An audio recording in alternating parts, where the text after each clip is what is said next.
over the again. They're lacking engage right now. They're really lacking that engage potential, just like they did in game 1. BURNxFLASH have a good pull, have good damage pickoff as well, but Orange Esports have a lot of sustain. They have a lot of disengage. Orange Esports can just play the long game, and guess what? With their resources here, with their abilities, and with the composition that Orange Esports has, it fits. They can actually go up against BURNxFLASH like this. If they want to play the long game, if they want to play just the back and forth, Orange Esports has a bit of an edge. And again, one hero that was banned out in the first game, BURNx, was banned out in the second phase. With Matilda, it just suits the play style here. Will they go for the BURNx? But no, they add the assassin to themselves here. It's gonna be crazy. Seeing that Burn is lacking with the engage, I feel like Orange Esports with that Hayabusa, it's gonna be deadly. They don't really have any lockdown aside from the aside from the reverse time, there's no lockdown at all for BURNxFLASH. Orange Esports, especially this Hayabusa, is going to be able to bully Hesa, man. Hesa is going to have a tough time in that gold lane. The fact that, again, in terms of mid control, I would give it over to Orange Esports. Gusion is really good in the mid lane with the kill pressure, but wave control not there for Burn. I think it might be a 2-0 here if we're just basing it off of the drafts. Prove us wrong here, Cambodia. BURNxFLASH bring something to the table because, again, a very, very questionable draft, I gotta say. But then again, perhaps we might be wrong. Orange Esports here, a very solid all-arounder. They have engaged, a very good disengage. They have Peel, someone who can take the damage, and of course, a very, very pass-clearing hero on all of the 3 lanes. So let's see here, perhaps potentially the closing game of the first match. Battle of the Oranges, ladies and gentlemen. Who you got? BURNxFLASH or Orange Esports? The tournament lives are on the line, Agani. Orange Esports, they have the chance to knock BURNxFLASH out of MPL Invitational 2022.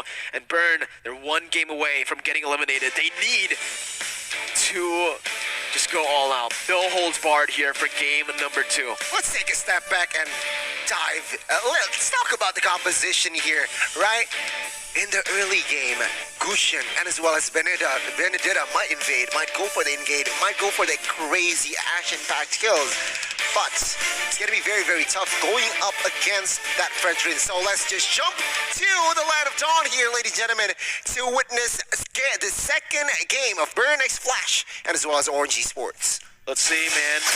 Again, if we're looking at it here, C-Cat on the Gusion. If he gets the snowball going from the early stage, they actually can look for that snowball, and they can play towards that late game as well for Hesa.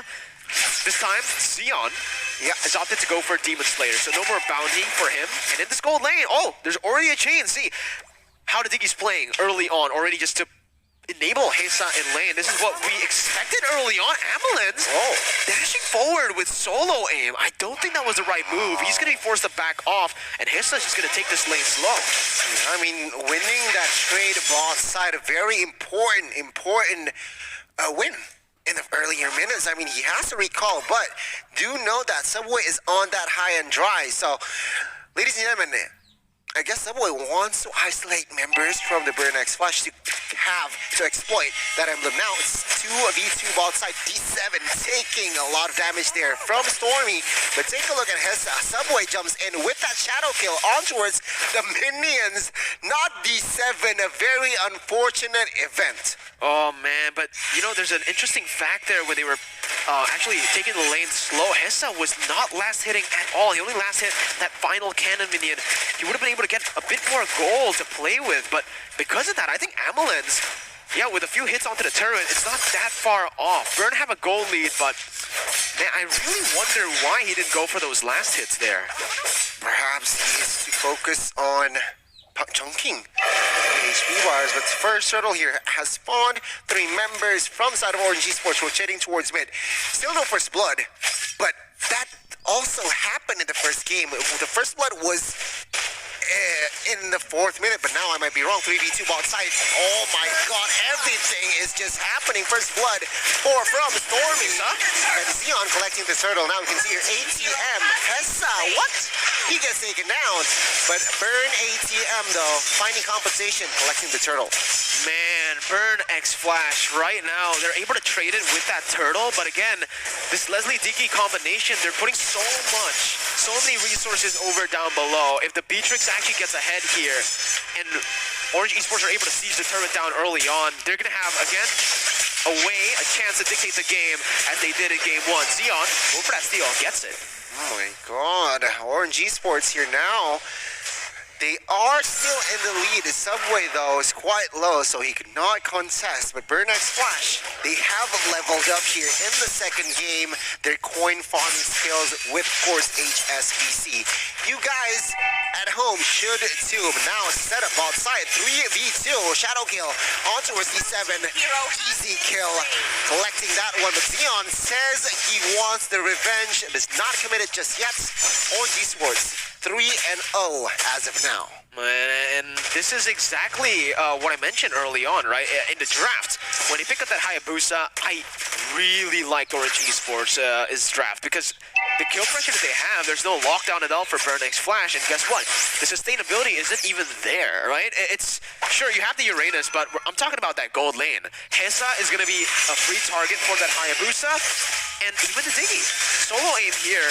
He's not even at risk of dying, but even if he goes in like this, huh? Oh my god, Seacat is actually the one who gets taken down. Traded Alberto Romer, solo aim, but now Shadow kill onto his backside. G7 taking is the recipient of that Shadow kill, but now it is just 1-for-1. Romer for mid lane, still heavily favoring Orange Esports. BURNxFLASH though, I like what they're doing. They are still staying proactive. Now, with the turtle up, I feel like they have a chance to contest. Let's see.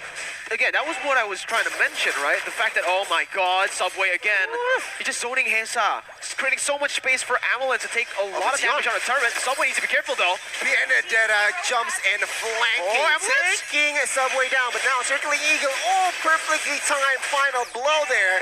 But Hessa is down, and it seems like the turret bot side will be collapsed here. Seacat trying to do what he can, but D7 gets taken down as well as Seacat jumps in almost to his death, but it is going to be Hessa and D7 and the turret taken down bot side. This is usually why we see the Leslie pick in the second phase. We don't usually see it in the first phase because it's so easily countered, it's so easily targeted. Orange Esports are doing exactly that to Hessa. Hessa currently now is going to be one level below of Amelin. And guess what? Amelin is on that Beatrix. Like you said, Gani, in this mid-game, Beatrix definitely has a better chance. Also, just a better route to get that item power spike. 1 BOD. And I think that's enough to actually burst down Hessa later on. You can already see the snipes. One Renner shot, taking so much HP away from Seacat. It is very, very evident here. Now, Orange Esports, though, they need to stay disciplined. D7 again, the recipient of that Shadow kill, could not withstand it. And it's just more than enough for D7 to go down. Amelin's here. Alpha HP needs to be careful, but Matilda is in the front lines, giving information regarding the whereabouts of the BURNxFLASH's members. Now, you can see it in the mid side, 5 members already stacking up in the mid side here. They want the mid side. Xeon taking a lot of damage. Emelen's finding that kill. The Uranus here jumping towards the backside, trying to find Emelen's. Hessa finding that kill. But now it seems like BURNxFLASH, with that kill, manages to reset the tempo. And the way Orange Esports are playing here is kind of weird, Gani. I'm gonna be honest with you, right? The fact that they have a lead already, but they're clumping up as 5 instead of using these individual leads to look for more pickoffs with the members that are isolated.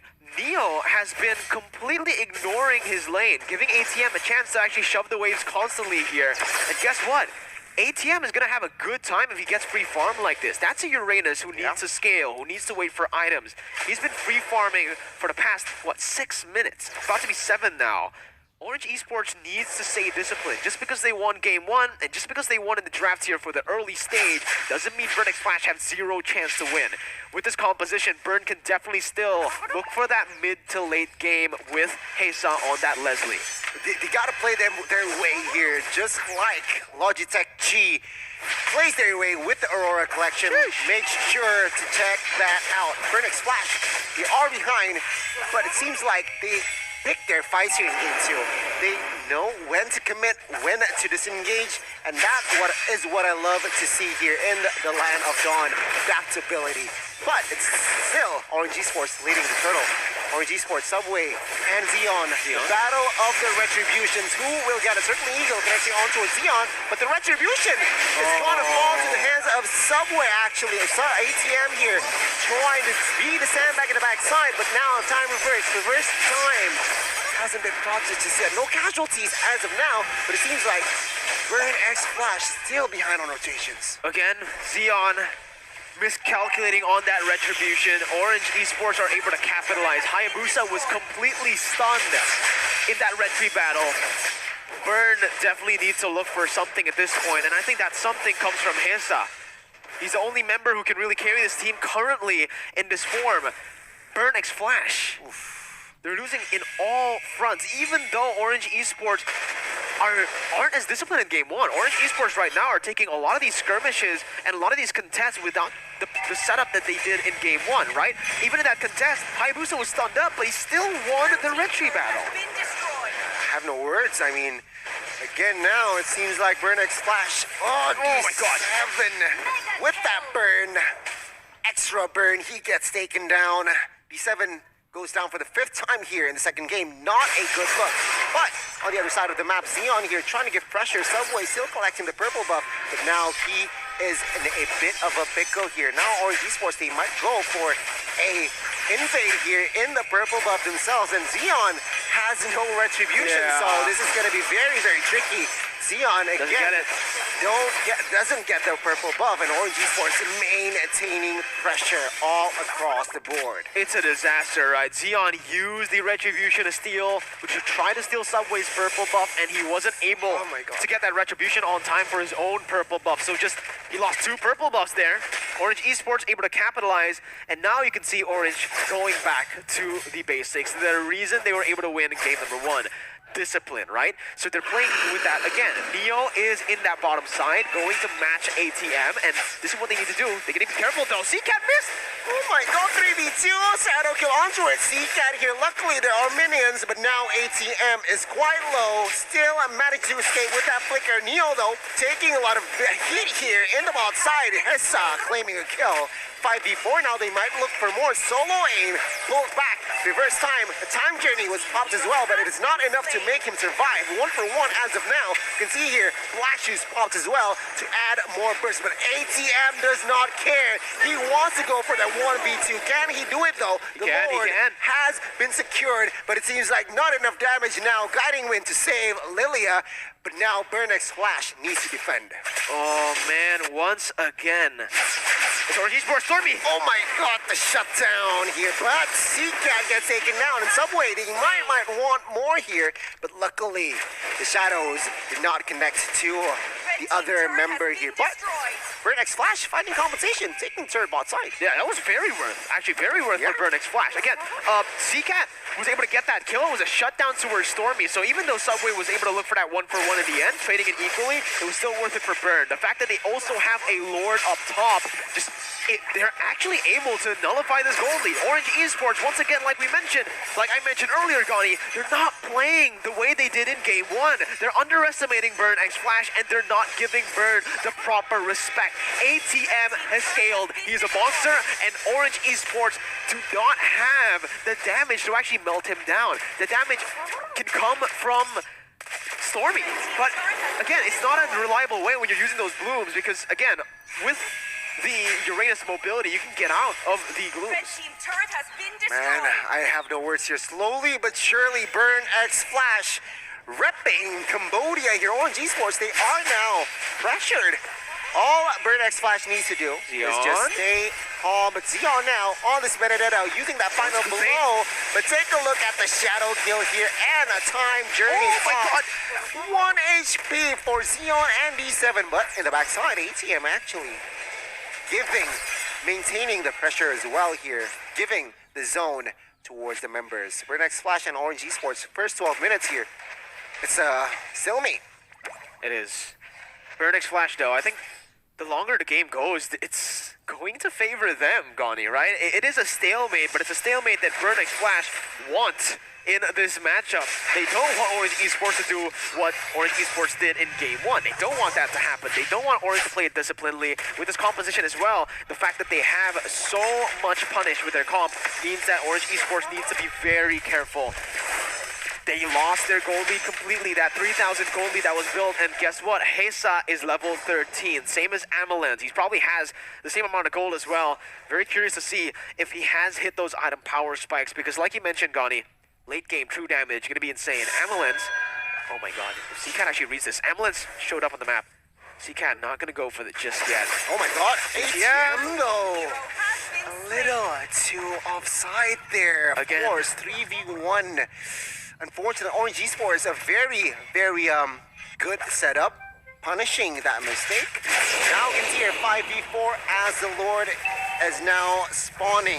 What do you think of the situation here? Man, I think ATM, there's just the same kind of same kind of mistake happening to BURNxFLASH. The mistake that Orange Esports made, now it's being made by Burn, because again, ATM's not giving the proper respect over to Orange Esports, just walking up in front. Hesa!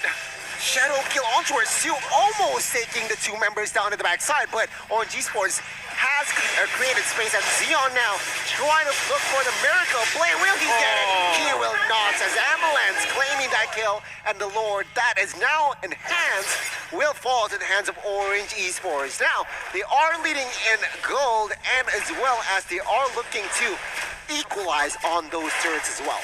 They got the 2,000 gold lead back, and how did that happen? ATM got caught, right? ATM, the man that we said is going to be very hard to kill, played a bit too far. Offside, you could say. Overcommitting and overextending into the confidence. Yeah, over to the enemy side, and he got punished for it. He is very hard to kill, but it doesn't mean he is unkillable. You can already see the itemization as well. He was confident there because he had a lot of items to go for, but I do want to take a look at Hesa here, who has the Windtalker, the Berserker's Fury, and the Endless Battle. He's working towards that Melfic Roar right now, or perhaps he's actually looking to just go for Blade of the Spare. With the true damage, he might just actually be looking for BOD right now, as they're looking for a fight once again, Gani. Shadow kill onto C7 connected, but take a look at that 1 HP, but CCAT gets caught, and now inside in the base here, Orange Esports, they are still sieging. The Lord charges onto the base turret ball side, and it will fall. Orange Esports, they need to reset because top side is actually slowly pushing, and BURNxFLASH does not manage. No, they managed to save that base turret. So Orange Esports now is in a very, very comfortable lead. Very. Right? 4.6k gold lead with the composition that they have. It's 15 minutes in. It's still within Orange Esports power spike. They're going to be able to end the game with the next Lord if, again, they stay disciplined. It comes down to that.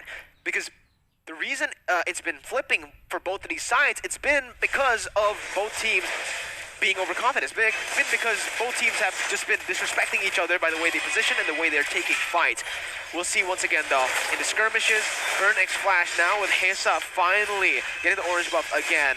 With him perhaps getting that BOD or that Melting Roar. Subway's looking for the steal though. Oh my god, Hesa gets it. Gets that orange buff. Subway caught alone, but wow. It might be ATM who's caught alone now. Oh my god, he needs to be careful here. Remember, the burst damage from Stormy is just evidence. He needs to respect that here. And again, Orange Esports now with it within control. If they can repeat what they did in Game 1, it's going to be so hard for BURNxFLASH to somehow turn the game around, because we saw how disciplined Orange Esports can be. So we'll see though, BURNxFLASH, they need to adapt as well. They definitely do. BURNxFLASH currently, the way they win is through Hesa, and oh no, ATM, no, it's going to be a chance again for Orange Esports to pick him off. Yeah, we are now seeing here ATM popping that flicker. Good escape. But now he is escaping. He managed to escape. Perhaps Re-engage. Burn wants to re-engage. Emelin's quite alone here in the front side. He gets taken down. Hissa, finding the kill. Subway gets taken down. Hissa finding the double. ATM here trying to find more bodies as D7 is the sole casualty here from the side of BURNxFLASH. Take a look at Hissa. The damage, the true damage is evidence. 4 members slain in the Land of Dawn as BURNxFLASH now looking for the manhunt. Solo Aim has the Immortal, but now circling Eagle onto it. Seacat does not take it. Look at it, he gets it. Solo Aim gets the outplay. My God, ATM now still on that manhunt as the 2 members in the mid side is slowly but pushing for that mid. They're ending.